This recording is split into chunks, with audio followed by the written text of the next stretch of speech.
Note to self, keep your face positioned straight forward because when you turn, Anyway, hey, happy Friday. What's up, people? Two people on Instagram said I should make a video today, so I decided to do it. I was supposed to make a video yesterday. Thursday's my new official video day, but I was busy with work in LA, and guess who's coming? Guess who's coming? Come here. Who's here?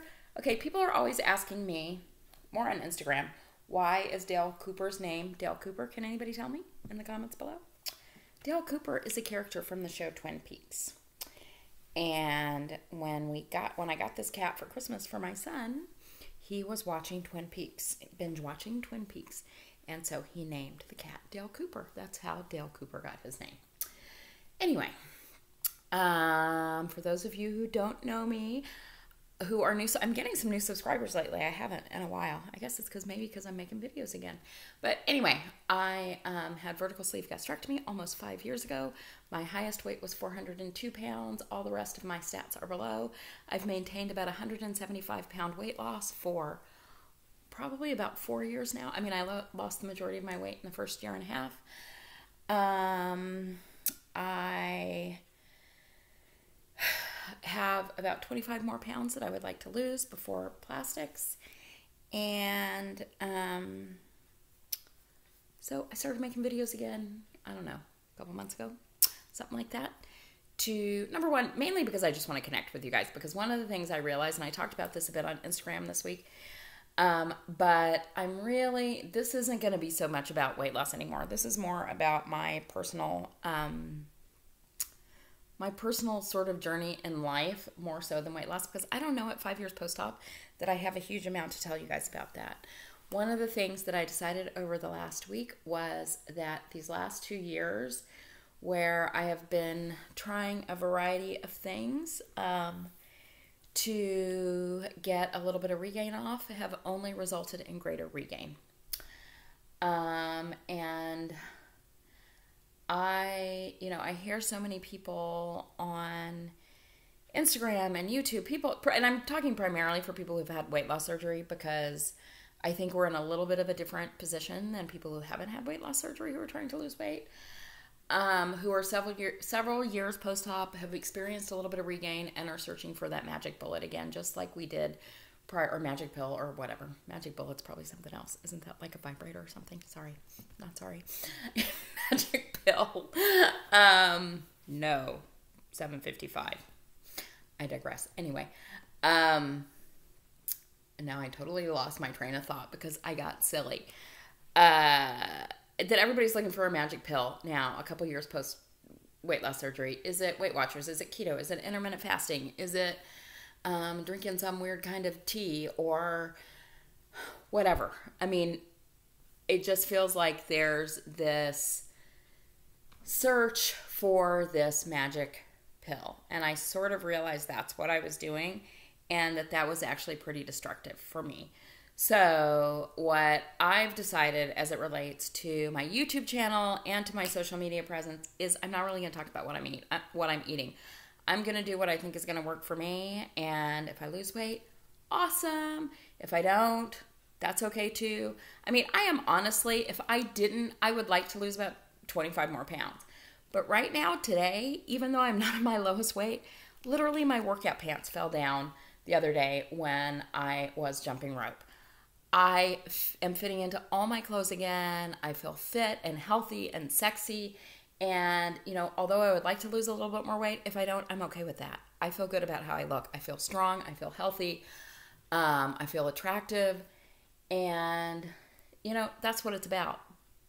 So I'm always going to post my workout stuff, really because I hear from so many people that it motivates them, that a lot of days when they're thinking about not going to the gym, they'll see a post and it will inspire them to go do something. So I'm going to continue to post about that, but I'm really not going to talk about what I eat or what lifestyle or food plan or whatever I'm following, because it's not really relevant to you. What works for one person is not what works for somebody else. It's a very big, complicated thing. And I just don't think it's helpful. And I don't think it's helpful to think, oh, look, that person did that and they lost 175 pounds. I lost 175 pounds because I had weight loss surgery, because I changed every single one of my habits, that in terms of working out, exercising, drinking water, taking vitamins, taking care of myself, not eating shit, not eating fast food. I mean, I changed every single thing about myself, and I had the benefit of a hormonal reset with weight loss surgery. So unless you're going to have weight loss surgery, whatever I do is not applicable to you. And even if you have weight loss surgery, the only advice that I can give you around eating is change your habits. You can't eat the way you used to, only less, and have long-term success with weight loss surgery. So I really hope that this is really the last thing I talk about food on my YouTube channel, because it's really not. What works for me may not work for you.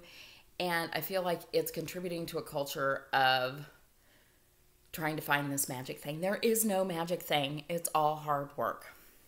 And whatever you pick has to be something you can maintain for the rest of your life. And it can be something you're going to do for 5 minutes. And so, yeah. Anyway, that's my 2 cents about that. But that's not even really what I want to talk about in my video today. What I want to talk about in my video today is I am getting very close to my 53rd birthday. And when I look back over this year, I really look at it as a year of learning. So there have been years in the past when I've said that, where that meant, oh, you got creamed, you got emotionally creamed, you were hurt and picked up the pieces and blah, blah, blah. But this year's a little different. This year, I think I have learned more about my life and relationships and showing up in the world than I have in any other year. And even though there were tears during that time, I feel like I learned through happiness and joy, and I'm at peace with everything, and it feels really fucking good. So what did I learn? So I want to share a couple of the things that I learned this year with you guys, in case they might be helpful to you. Number 1, stop trying to figure everything out. That is something I have done my entire life. When I was in therapy, my therapist used to say that we would stumble upon something that was like an emotional thing, and I wouldn't want to talk about it in therapy. I would want to go away and then come back the next week having figured out where it came from, what I was going to do about all these other things, without any help or assistance from her. Well, when I started doing psychoanalysis, that was a little harder to do because I was going every day. So I couldn't necessarily figure it out from day to day, and I fucking hated that. I am used to using my brain to succeed in the world. But what I realized is I don't have to figure this stuff out. It's going to play out the way it's going to play out. And trying to figure things out for me, like, why do you do this? Why do you do that? Is part of my controlling behavior. And I need to let go of that. I need to sort of let things be and let life kind of flow. So that's one thing I've learned this year. I thought of all these things, and now I don't think I'm going to remember them. The other thing I've learned is to listen to my intuition, listen to my body, trust myself in those moments of sort of letting go and not trying to figure things out, and rest in the silence and let the ideas about what's supposed to come next come into my head. I've also learned if something's hard, don't force it. Let it go. Let it go. When it's right, if you need to do it, it will come back up, and you'll understand that. And here's an example of that. So, and I think I've talked about it on this. I think I've talked about it on my YouTube channel. Is for a couple of years I've been working on a book. It's gone through several iterations of what I want it to be, and I had set a goal of finishing this book by my birthday, which is March 2nd. And over the last month to 6 weeks, I was like, I'm really not feeling right about this. I'm having to force myself to write. I'm really not feeling good about the topic of this book, because I feel like what I'm writing now, the way I'm approaching this, I'm having to share the stories of other people that aren't really mine to share. And even though I had set the goal, I had told my friends, I had told my family that I'd set this goal, I had said it on YouTube, maybe on Instagram, I had to take a step back and say, okay, you need to stop doing this because you're pushing yourself. It's not working. And then one day, when I was working out, which is like one of the few times that my mind is totally free, because I'm focused on, I am at some level concentrating on my physical activity, so my mind is really free to sort of roam. I got the idea of what I wanted it to be that wasn't telling other people's stories. I've laid it all out, and I really do actually think, even though it's a totally new direction, that I will finish the first draft by my birthday, which is March 2nd. But it was an idea of sort of letting it go, stop trying to figure it out, stop trying to force yourself to do something you don't want to do. What else have I learned this this year. I was going to say that what you say, what you think, and what you expect creates your reality, but I've known that for a long time. That's not something that I learned this year. I've tried this year a lot and feel like I've learned to be less reactive and more and respond from a place of calm. I think meditation has helped a lot from that. That I don't have to immediately react to what somebody says or does that upsets me. I can just take a step back, take a deep breath, give it a little space, and see how it plays out. I don't have to prove myself. I don't have to prove I'm smarter. I don't have to prove I'm right. It's been a big fucking learning year for me. And what I haven't learned is not to be a potty mouth. But anyway, those are the few things that I've learned this year. I feel like 53 is going to be the best year of my life. And I feel like 52... Oh, I can't believe that I left a can of club soda in the background. That looks so tacky. Sorry, people. But I think that 52 was a pivotal year for me. I learned so much about how I show up in relationships. I learned to claim what I want. I know I have a very clear idea of what I want for the next 25 years of my life. I'm on my way to achieving that, and but I don't have to work really hard to get it. I can sort of let it happen.